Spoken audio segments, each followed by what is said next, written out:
నేను 100కు 100% నాకున్న అనుభవంతో చెప్తా ఉన్నా. మనం ఏం పెద్ద గొడవలు బట్టి కొట్టేది లేదు, గడపలు బట్టి తవ్వేది లేదు.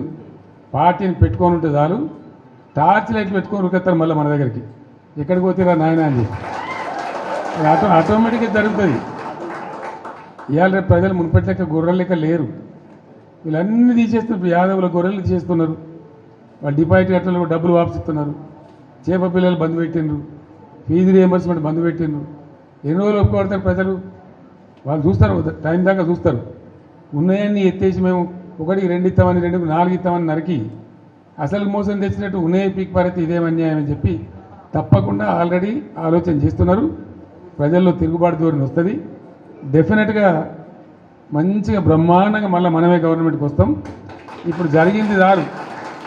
ప్రజలకు ఏమైందంటే అక్కడక్కడ ఇప్పుడు వస్తున్న అనుభవాలు కఠినంగా ఉన్నాయి. ఇక చాలనుకుంటారు. మళ్ళీ తప్పిపోయి కూడా కాంగ్రెస్ కేంద్ర బాబు అనేటువంటి అభిప్రాయానికి వస్తారు. కాబట్టి మనకి ఏం ఇబ్బంది లేదు.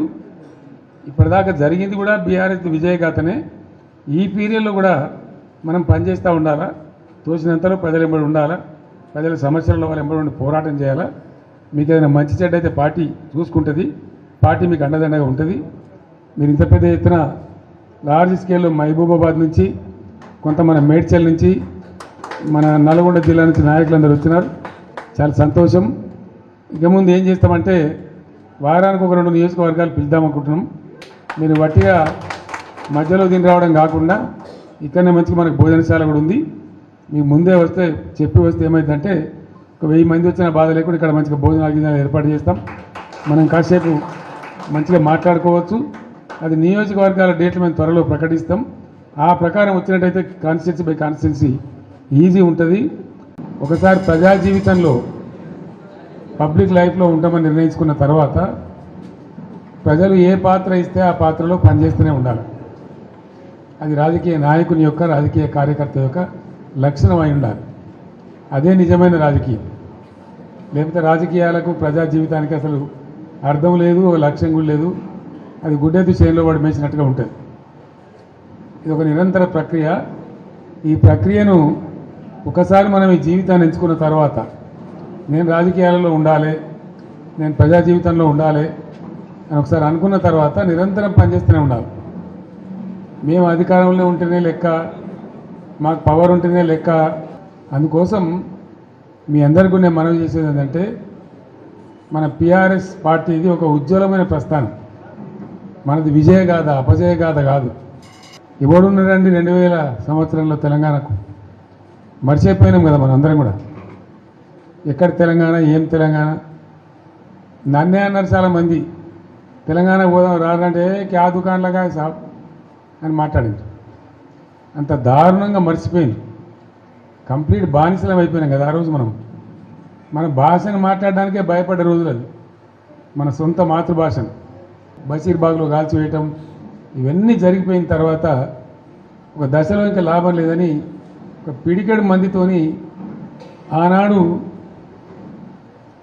చంద్రబాబు నాయుడు ప్రభుత్వం ఉండే రాష్ట్రంలో అతని చేతిలో 29 మంది ఎంపీలు, 185 ఎమ్మెల్యేలతో గెలిచిండు. 20 ఏళ్ళు రాజ్యంలో ఉంటా అంటాడు.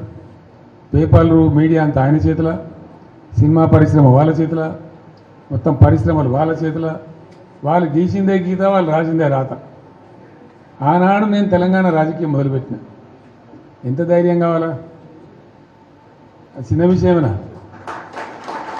ఆ రోజు మొదలుపెట్టి కొట్లాడితే అద్భుతమైన విజయాన్ని సాధించి మనం తెలంగాణ సాధించుకున్నాం. తదనంతరం 10 ఇయర్స్ కూడా ఉజ్వలమైన పరిపాలన చేసినాం. మనం ఏ ఒక్కరిని వదిలిపెట్టలేదు. సరే, ఓట్లు వచ్చుడు రాకపోవడం పక్కన పెట్టండి. ఓట్లు మనకు మొత్తమే రాలేదని కాదు. మనం 39 ఎమ్మెల్యేలు గెలిచినాం. తర్వాత 1.8%తో మనకు ఓటమి వచ్చింది. ఇప్పటిదాకా జరిగింది కూడా బీఆర్ఎస్ విజయగాథనే. ఈ పీరియడ్లో కూడా మనం పనిచేస్తూ ఉండాలా, తోచినంతలో ప్రజలు ఎంబడి ఉండాలా, ప్రజల సమస్యల వాళ్ళు ఎంబడి ఉండి పోరాటం చేయాలా. మీకు ఏదైనా మంచి చెడ్డ అయితే పార్టీ చూసుకుంటుంది, పార్టీ మీకు అండదండగా ఉంటుంది. మీరు ఇంత పెద్ద ఎత్తున లార్జ్ స్కేల్లో మహబూబాబాద్ నుంచి, కొంత మన మేడ్చల్ నుంచి, మన నల్గొండ జిల్లా నుంచి నాయకులందరూ వచ్చినారు. చాలా సంతోషం. ఇక ముందు ఏం చేస్తామంటే వారానికి 1-2 నియోజకవర్గాలు పిలుద్దామనుకుంటున్నాం. మీరు వట్టిగా మధ్యలో దీని రావడం కాకుండా ఇక్కడనే మంచిగా మనకు భోజనశాల కూడా ఉంది. మీకు ముందే వస్తే చెప్పి వస్తే ఏమైందంటే ఒక 1000 మంది వచ్చిన బాధ లేకుండా ఇక్కడ మంచిగా భోజనాలు గిజనాలు ఏర్పాటు చేస్తాం. మనం కాసేపు మంచిగా మాట్లాడుకోవచ్చు. అది నియోజకవర్గాల డేట్లు మేము త్వరలో ప్రకటిస్తాం. ఆ ప్రకారం వచ్చినట్టయితే కాన్స్టిట్యున్సీ బై కాన్స్టిట్యున్సీ ఈజీ ఉంటుంది. ఒకసారి ప్రజా జీవితంలో పబ్లిక్ లైఫ్లో ఉంటామని నిర్ణయించుకున్న తర్వాత ప్రజలు ఏ పాత్ర ఇస్తే ఆ పాత్రలో పనిచేస్తూనే ఉండాలి. అది రాజకీయ నాయకుని యొక్క రాజకీయ కార్యకర్త యొక్క లక్షణం అయి ఉండాలి. అదే నిజమైన రాజకీయం. లేకపోతే రాజకీయాలకు ప్రజా జీవితానికి అసలు అర్థం లేదు, లక్ష్యం కూడా లేదు. అది గుడ్డెద్దు చేనులో పడి మేసినట్టుగా ఉంటుంది. ఇది ఒక నిరంతర ప్రక్రియ. ఈ ప్రక్రియను ఒకసారి మనం ఈ జీవితాన్ని ఎంచుకున్న తర్వాత నేను రాజకీయాలలో ఉండాలి, నేను ప్రజా జీవితంలో ఉండాలి అని ఒకసారి అనుకున్న తర్వాత నిరంతరం పనిచేస్తూనే ఉండాలి. మేము అధికారంలో ఉంటేనే లెక్క, మాకు పవర్ ఉంటేనే లెక్క. అందుకోసం మీ అందరికీ నేను మనవి చేసేది ఏంటంటే మన పిఆర్ఎస్ పార్టీది ఒక ఉజ్వలమైన ప్రస్థానం. మనది విజయగాథ, అపజయగాథ కాదు. ఎవడున్నారండి 2000 సంవత్సరంలో తెలంగాణకు? మర్చిపోయినాం కదా మనం అందరం కూడా. ఎక్కడ తెలంగాణ, ఏం తెలంగాణ? నన్నే అన్నారు చాలామంది, తెలంగాణ పోదాం రాదంటే క్యా దుకాణంలాగా సాబ్ అని మాట్లాడింది. అంత దారుణంగా మర్చిపోయింది. కంప్లీట్ బానిసలం అయిపోయినాం కదా ఆ రోజు. మన భాషను మాట్లాడడానికే భయపడ్డ రోజులు అది. మన సొంత మాతృభాషను బషీర్బాగ్లో కాల్చివేయటం ఇవన్నీ జరిగిపోయిన తర్వాత ఒక దశలో ఇంకా లాభం లేదని ఒక పిడికెడు మందితోని ఆనాడు చంద్రబాబు నాయుడు ప్రభుత్వం ఉండే రాష్ట్రంలో అతని చేతిలో 29 మంది ఎంపీలు, 185 ఎమ్మెల్యేలతో గెలిచిండు. 20 ఏళ్ళు రాజ్యంలో ఉంటా అంటాడు. పేపర్లు, మీడియా అంతా ఆయన చేతుల, సినిమా పరిశ్రమ వాళ్ళ చేతుల, మొత్తం పరిశ్రమలు వాళ్ళ చేతుల. వాళ్ళు గీసిందే గీత, వాళ్ళు రాసిందే రాత. ఆనాడు నేను తెలంగాణ రాజకీయం మొదలుపెట్టిన. ఎంత ధైర్యం కావాలా? చిన్న విషయమేనా? ఆ రోజు మొదలుపెట్టి కొట్లాడితే అద్భుతమైన విజయాన్ని సాధించి మనం తెలంగాణ సాధించుకున్నాం. తదనంతరం 10 ఇయర్స్ కూడా ఉజ్వలమైన పరిపాలన చేసినాం. మనం ఏ ఒక్కరిని వదిలిపెట్టలే. సరే, ఓట్లు వచ్చుడు రాకపోవడం పక్కన పెట్టండి. ఓట్లు మనకు మొత్తమే రాలేదని కాదు. మనం 39 ఎమ్మెల్యేలు గెలిచినాం. తర్వాత 1.8%తో మనకు ఓటమి వచ్చింది. ఓట్లు మనకు మొత్తమే రాలేదని కాదు. మనం 39 ఎమ్మెల్యేలు గెలిచినాం. తర్వాత 1.8%తో మనకు ఓటమి వచ్చింది. ఓట్లు మనకు మొత్తమే రాలేదని కాదు.